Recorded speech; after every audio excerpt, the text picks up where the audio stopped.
Diversity, equity, and inclusion, DEI, is more than a corporate trend. Its goal is to build workplaces where everyone feels respected, treated fairly, and given an opportunity to grow. DEI aims to create systems that value cultural differences by providing equitable access to resources and fostering a sense of belonging. Let's break it down. D stands for diversity, the presence of cultural differences within a workforce. These can include race, gender, age, religion, physical ability, sexual orientation, and more. We emphasize cultural differences which shape how we think, act, and interact.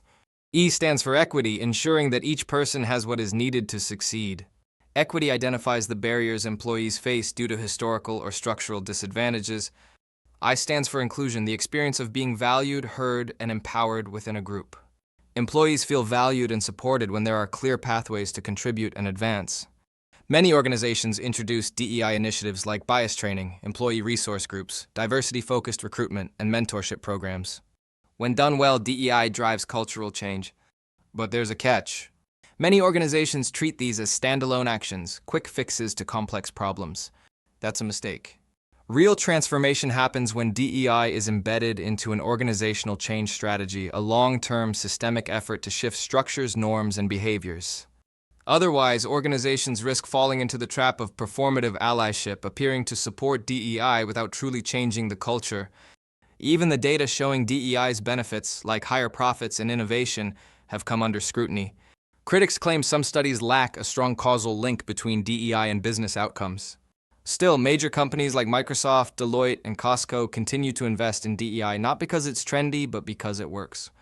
Costco, for example, recently asked its shareholders to weigh in on its DEI policies. The result? An overwhelming 98% voted to keep them. That wasn't just a vote for fairness, it was a vote for business success. So why does resistance persist? Some worry that DEI undermines merit. Others fear losing influence in a changing workplace. Still others misunderstand fairness, equating it with sameness. But fairness isn't about treating everyone the same, it's about giving everyone a real chance to thrive. Imagine a 400-meter race. If every runner starts at the same line, it seems fair. But on a curved track, that's not equal. That's why runners in outer lanes start ahead, to ensure everyone runs the same distance. That staggered start is equity. It's a practical way of saying, let's level the playing field, not by lowering the bar, but by correcting the tilt. Now consider this. Many Black, Indigenous, and people of color, BIPOC, are overrepresented in low-wage, high-risk jobs, not because of lack of talent, but because of structural barriers. From healthcare support to construction and delivery work, systemic inequities have limited access to opportunity. These conditions aren't just numbers, they're lived experiences, stories passed from one job to the next, shaping expectations and trust. Equity means recognizing these disparities and actively working to remove them, not just by offering equal opportunities, but by correcting the systems that hold people back. Yet even today, DEI faces backlash. Culture wars have politicized the conversation, framing DEI as a threat rather than a solution. Critics argue it violates meritocracy or that it's a form of reverse discrimination. But these arguments ignore the deeper truth. Systems don't fix themselves. That's why organizations need DEI strategies rooted in accountability, structure, and leadership commitment. Equality is giving everyone the same bike. Equity is adjusting the seat and frame so the ride fits the rider.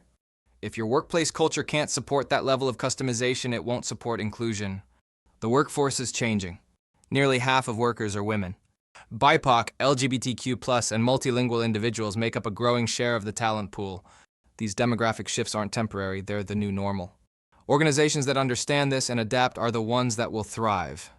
DEI is not about charity. It's about strategy. When companies integrate DEI into their core operations, from talent management to leadership development, they build agility, creativity, and resilience. They attract top talent, foster innovation, and deliver stronger results. To get there, leaders must understand that DEI isn't a checkbox. It's a mindset shift. It's not about political correctness. It's about business correctness, doing what's right and what works. Because in the end, inclusion isn't just good for people, it's good for business.